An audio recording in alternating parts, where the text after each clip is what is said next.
So the letter S has got to be one of the greatest gifts in the alphabet to the graffiti writer. So if we look at this first one, it's all pointy angles, isn't it? It's all pointy angles. But look at this. So your standard construction of an S is very similar to what you see here. This is a nice fat one there, big chunky one there that I've done there, with very very sort of tight little curves in it. Makes the lines nice, and makes the body of your S nice and fat. If you look at that, it's a pretty standard S. This one, all that is it's turning the curves into angles instead.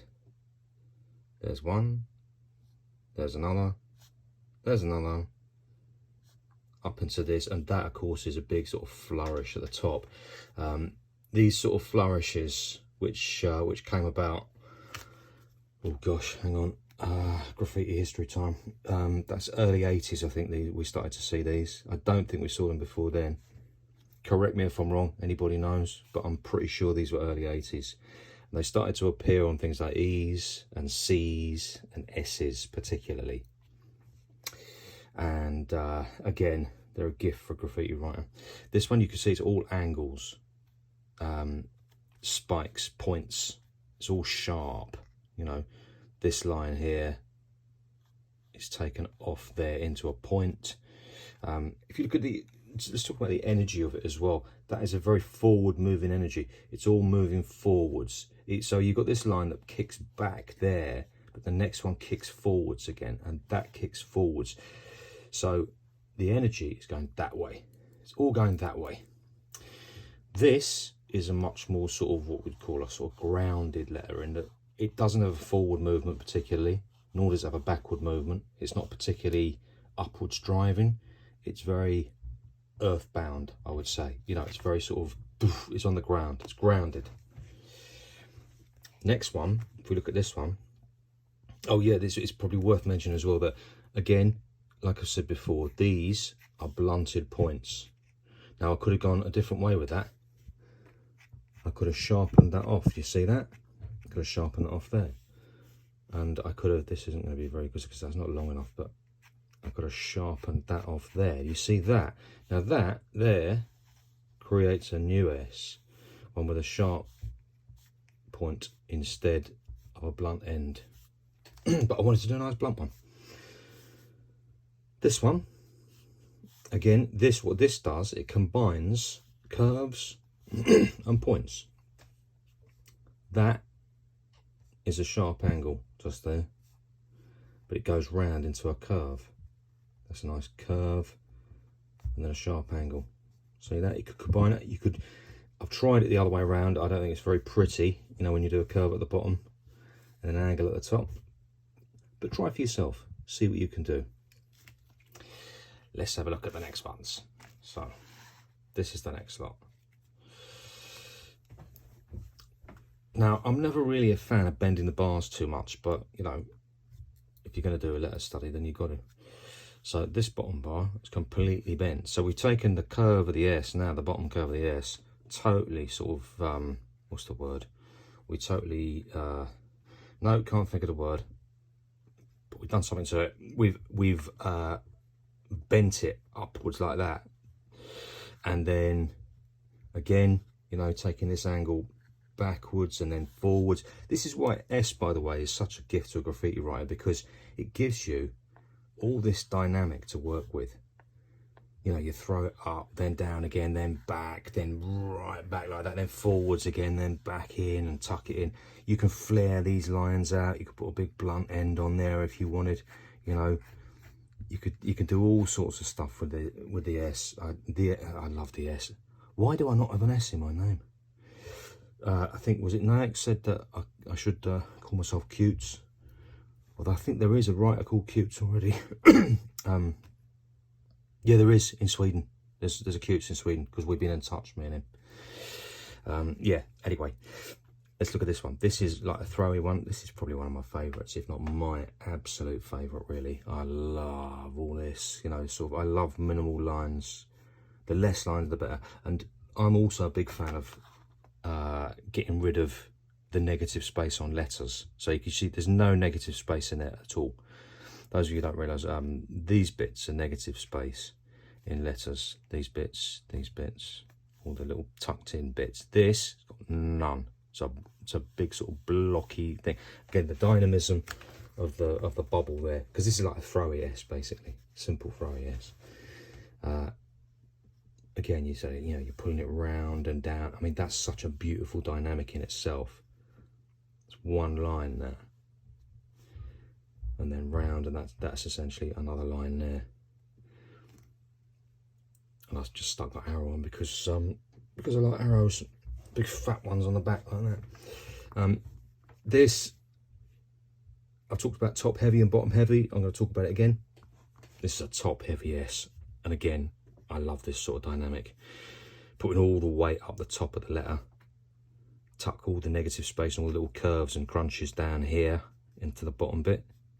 Again, that's flourishes on the back. You know, that's just a bit of graffiti smoke and mirrors on the back to, you know, add a bit of flair or whatever. But the structure of that letter, see that? Most of that weight is held up there, whereas all the kind of heavy lifting is going on down here. Again, you know, you can play with that. You could shorten it. I could have cut it off there, look. There you go. And there's a nice little short version of that. But I love those big top heavy letters. Next one. So back to me Rocky style. Now, if I was to paint that, which I've painted before, obviously I put some 3D on that.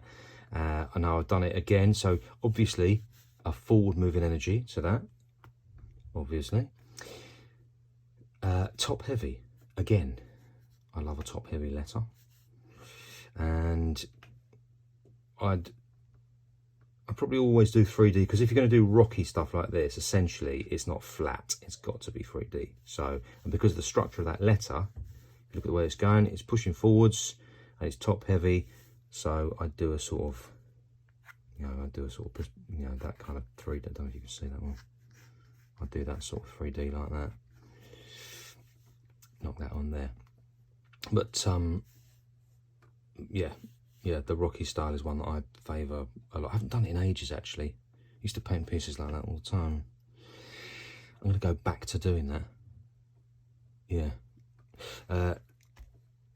This is that sort of calligraphy style, me jamming a bit of, I'm not that keen on this one, but you can see what I've done this. So this is verticals I've done it in, because this is what the Old English and Gothic script does a lot of, which is vertical. The sort of vertical lines form the structure of the thing, then you can piece it together, and that's a big, flourish, same as that.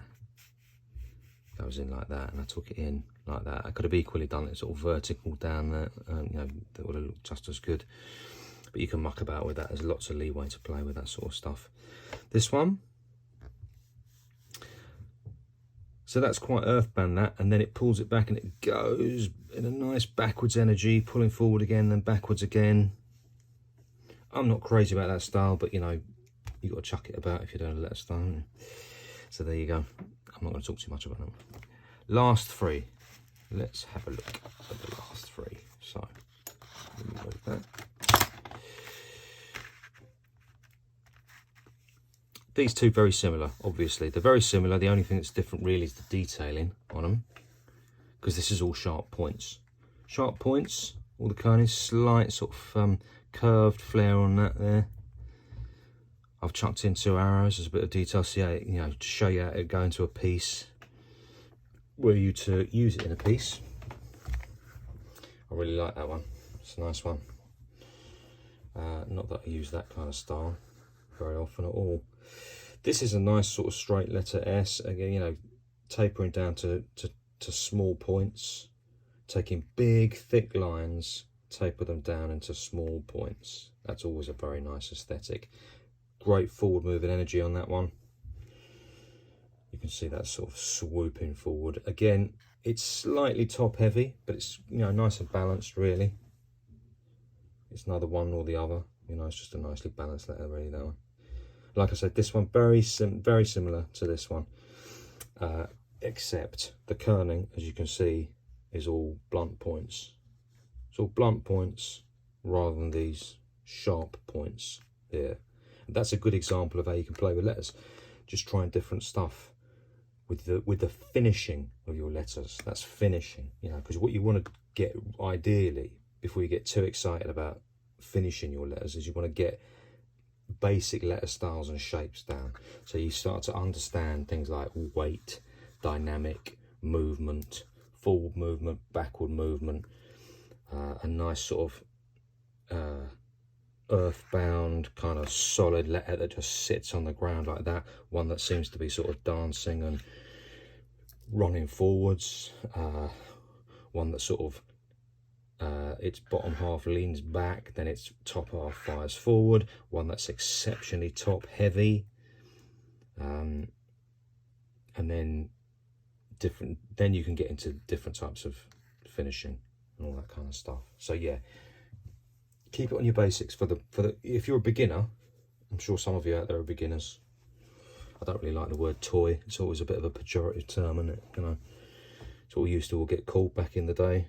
Do people still do that? Call each other toys? Load of nonsense, really. It's just about public shame, really, which used to be such a big part of graffiti. I think it still is, isn't it? Public shame is still a big part of graffiti. But the fact is, if you're a beginner, you need to concentrate on things like basic dynamics, basic letter dynamics, getting your letters to move forwards, getting your letters to move back, giving them weight, giving them body, making them feel like they are real objects in space. Because bear in mind, I haven't even used any 3D on these. There's no 3D, there's no drop shadows, nothing. I wanted to deliberately do that to show what you can do with a letter form with just a black line, essentially. Just black line, no more than that.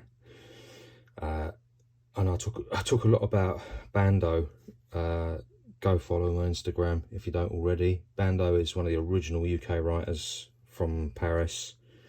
A great lettersmith, and this was his principle, which is, you know, letters should always be able to stand alone like this. You should be able to take all the fill away, all the little tricks and things that you use, you know, like these bits and the arrow and all that. You should be able to take all that away, and the letter should stand as it is, with just its line and dynamic, and it should still stand as a real thing, something tangible in space.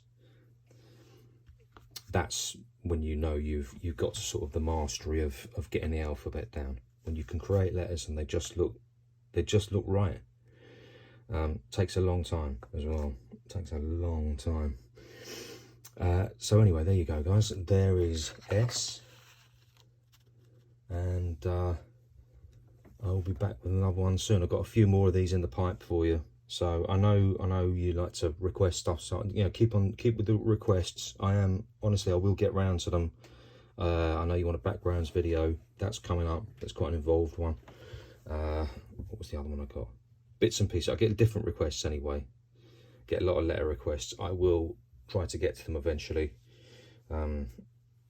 Yeah, I've got commissions and stuff to do, but I will get to them. Promise. Okay, out.